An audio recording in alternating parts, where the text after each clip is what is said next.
కానీ మీ పోరీలకి ఏంది అంటే అంటే మంచోని లవ్ చేస్తారు, పెళ్లి మాత్రం గవర్నమెంట్ జాబ్ ఉన్న ముసలోని పెళ్లి చేసుకుంటారు, ఎందుకట్లా? పోయాకాలం అంటే ఇప్పుడు మంచోని లవ్ చేస్తారు ఓకే, కాకపోతే ఏమని 40 సంవత్సరాలు ఉన్న గవర్నమెంట్ జాబ్ అని పెళ్లి చేసుకుంటారు, వానికి ఏం మొడ్డలేదు అది.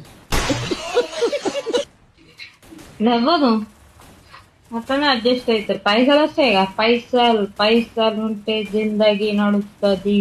ఏ వానికి గన్ను లేకపోయినా నడుతుందా? నడుస్తుంది. గట్లున్నది కరికాలం. ఏమన్నా వాడి ఇంట్లోనే ఉంటాడు, వేరే వాడు ఉంటాడు ఇంటి పక్కన నాసు ఉంటాడు. నీలాంటోడు ఉంటాడు అనమాట. ఆఖరికైతే గవర్నమెంట్ జాబ్ అని చేసుకుంటారు 30-35 సంవత్సరాలకి, దానికేమో ఎక్స్పీరియన్స్ ఉండదా? వాడయ్యాడు బ్రో ఉత్తదే. వాడు ఎక్స్పైర్డ్ అవుతాడు, ఎక్స్పీరియన్స్ కాదు ఎక్స్పైర్డ్ అవుతాడు.